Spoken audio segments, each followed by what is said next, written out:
লাউ যে আমাদের শরীরের জন্য কতটা উপকারী সেটা নিশ্চয়ই আপনাদের কাছে অজানা নয়। তবে এখন যদি লাউয়ের উপকারিতা সম্বন্ধে বলতে বসি তাহলে কিন্তু একটা লম্বা লিস্ট তৈরি হয়ে যাবে।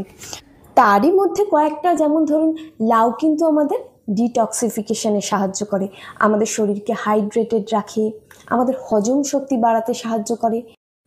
তাছাড়া ওজন কমানোর জন্যও কিন্তু লাউ একটা দারুণ সবজি। এছাড়াও কিন্তু লাউয়ের আরও নানান রকম উপকারিতা আছে। এই এত গুণ থাকার কারণে আজ আমি লাউ দিয়ে বানিয়ে নেব দুটো দারুণ স্বাদের রেসিপি। নমস্কার বন্ধুরা, আমি অপালার রান্নাঘরে আপনাদের সকলকে স্বাগত জানাই। এখানে লাউটাকে ভালোভাবে ধুয়ে তার খোসা ছাড়িয়ে নিয়েছি। খোসাটাকেও আমি রেখে দিয়েছি, কারণ আজকে আমি লাউয়ের কোনো অংশই কিন্তু নষ্ট করব না। এবার লাউটাকে কেটে নিলাম। এরপর লাউয়ের খোসাটাকেও আমি একদম মিহি করে কেটে নিচ্ছি।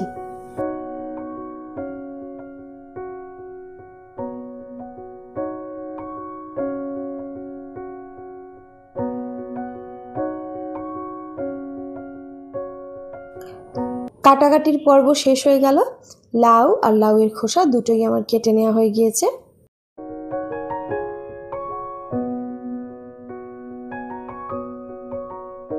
একটা ফ্রাইং প্যান নিয়ে নিয়েছি, তাতে 2 টেবিল চামচ মতন সর্ষের তেল দিয়ে দিলাম।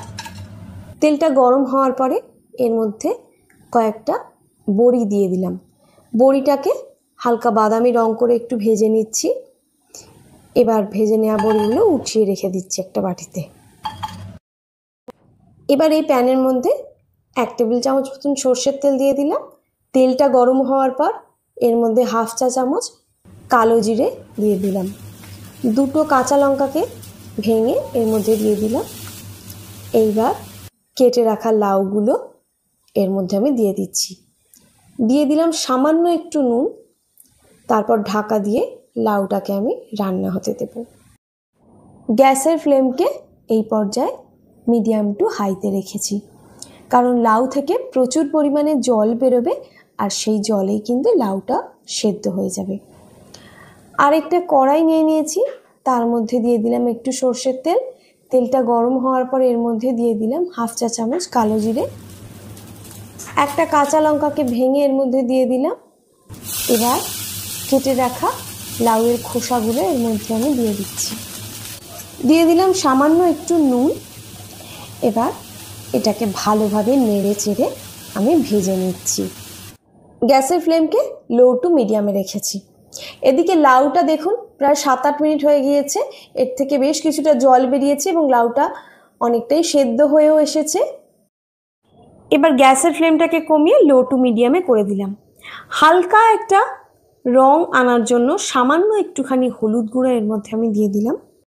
লাউয়ের একটা হালকা টক স্বাদ থাকে, সেইটাকে ব্যালেন্স করার জন্য এর মধ্যে দিয়ে দিলাম সামান্য একটু চিনি।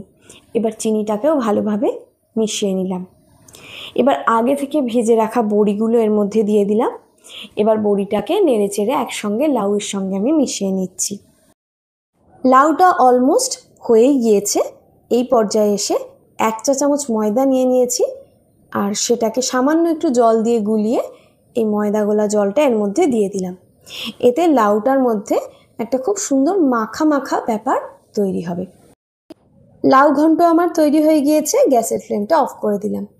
এই দিকে যে খোসা ছেঁচকিটা করছিলাম সেটার মধ্যে দিয়ে দিলাম সামান্য পরিমাণে হলুদ। হলুদটাকেও ভালোভাবে মিশিয়ে নিলাম আর দিয়ে দিলাম অল্প একটু চিনি। এবার সব কিছুকে ভালোভাবে নেড়ে চেড়ে নিচ্ছি। লাউয়ের খোসা ছেঁচকিও একদম রেডি। গরম ভাতের সঙ্গে এইরকম লাউ ঘন্ট আর লাউয়ের খোসা ছেঁচকি খেতে কিন্তু অসাধারণ লাগে।